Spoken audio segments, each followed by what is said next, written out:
What time is it? Okay, we have some fabulous live music later on, but right now, here's the kind I prefer.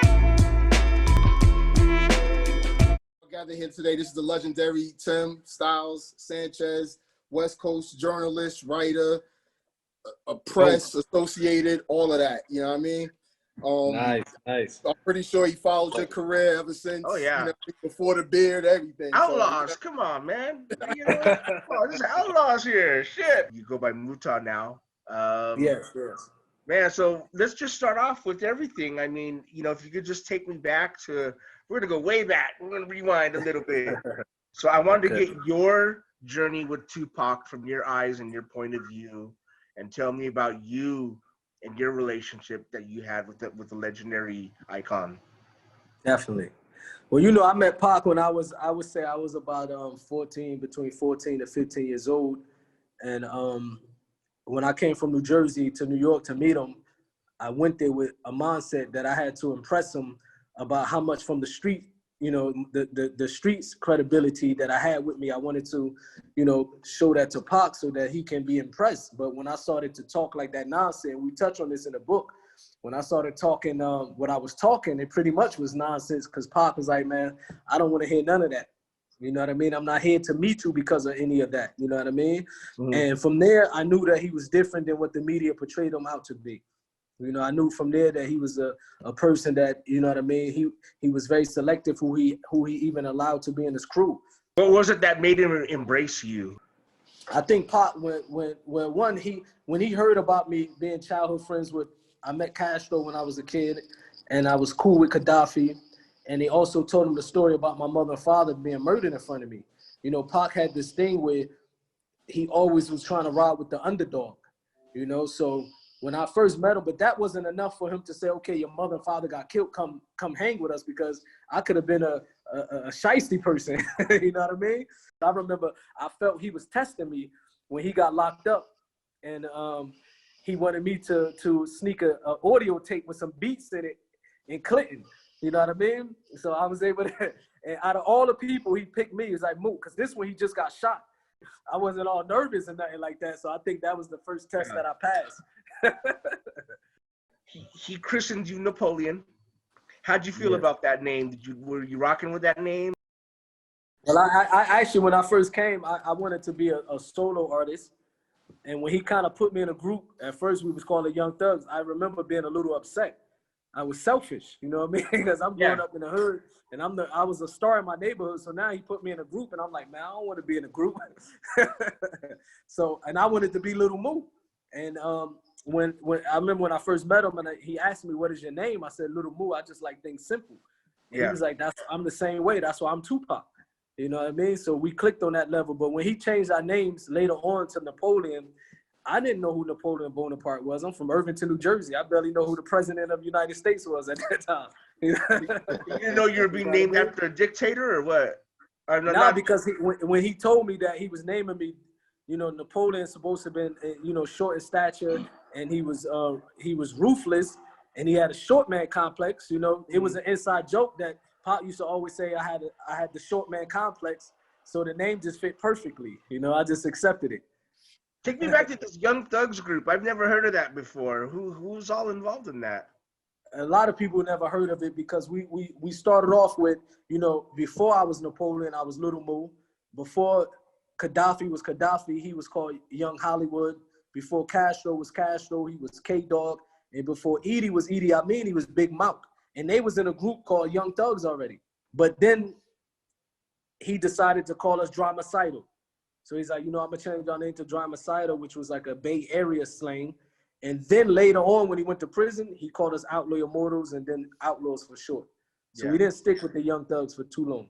It's probably music circulating, you know, with the song, with the Young Thugs around. You have to look it up. I'm going to go on YouTube and see. Edie be high, man. Edie be too high to remember anything. We was like family, you know. It was more like, because the way Pac groomed us, he groomed us. Pretty much everyone in the Outlawz was actually family, except for myself, Fatal, and Young Noble. You know, they all came up together from the Black Panther Party, so they was like, they knew each other from day one, since they was young kids. You know what I mean? Since they was babies, pretty much.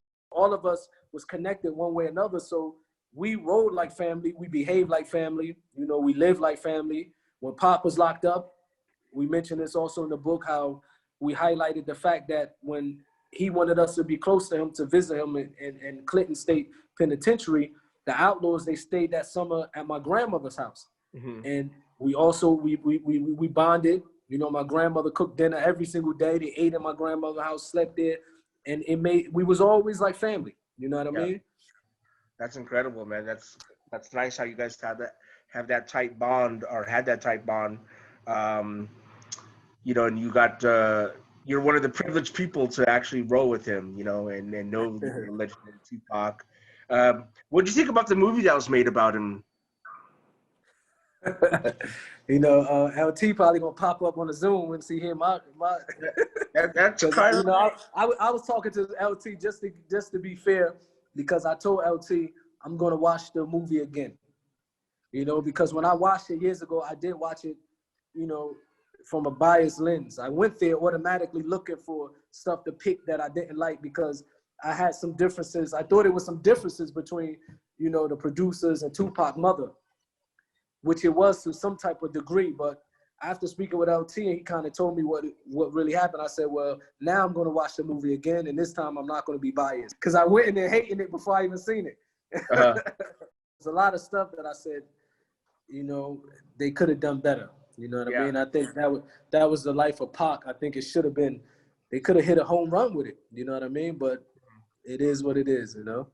Like Straight Outta Compton was an authentic message, because what they done is that they didn't only, like my friend Bone, you know, Bone is from LA. And when they hired him on the set of Straight Outta Compton, he told me they hired him to make sure that everything related to gang activity was authentic. They didn't just make up stuff, put somebody with a blue rag, like how the Pop movie, you look at these jokers and you're like, these are gangbangers. If you scream at them, they look like they're gonna run out the cinema throughout the movie. So I think they missed that part. You know what I mean? I was in the movie theater and I did start laughing, and not in a bad way, but just because when I saw Edie and all of them play themselves, when they're 40 and they're supposed to be 20 years old, I was just like, that's what I mean. Like that stuff was, that it kept throwing me off. You saw it, Suleiman? You saw the movie? No. What's that? No. No, I was asking my friend Suleiman, did he see the movie, man? But it definitely would throw you off when you see the Outlawz older than Tupac. You know what I mean? So I think somebody might have had an iPhone too. I don't know, man. But LT, my man, he gonna get mad at me. If this comes out, he gonna call me again. Every time I do an interview, and they actually call me, "Move, man, that's not true, man. It wasn't no iPhone in it." I think I told somebody it was a hookah or iPhone in it. I've spoken to Edie about a night that you guys all made, Hit 'Em Up, and he said that the energy in there was just like insane, you know.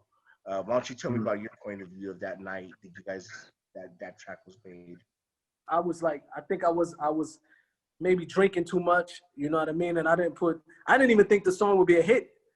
So I was just like, man, I don't feel like getting on that song. Let them do, like, I was somewhere else. And then when I heard the song, and Pac was like, it's too late, because the way Pac rolled, whenever we do a song, whoever's not finished by the time he finishes verse, he don't put him on the song. Or by the time the song was almost, and he would do a song 6, 7, 10 minutes sometimes. You know, 20, maybe the longest would be 30 minutes. It's like he would go through songs like nothing. You know what I mean? So if you don't have a verse ready by the time he finished his verse, go in the booth and lay his verse, you pretty much off the song. Wow. And that's how they rolled on that song. Everybody was in the corner. I remember Gaddafi in this corner, Fatal in this corner. And when I went to Fatal, he was stuck. I remember he was stuck, and he was like, he was stuck with "Get Out the Way, yo, get out the way, yo, Little Biggie Small just got dropped." And I came in and just said, "Little move past the Mac," joking. And he actually wrote it. He actually wrote it. So I was like, man, that's how, you know, it was one of those nights. So you were on the song then, technically. Yeah, I was. I had one. Somebody owed me publishing. Now you think about it. Yeah, line, man. Man, publishing on that song would be incredible. Wow, you know. Man. What was the changes in your life that brought you from America to Saudi Arabia? Well, basically, I became Muslim. you know, I accepted the religion of Islam in 2002. Uh-huh. And I moved to Saudi Arabia, I think 2010. And I just wanted a change of scenery.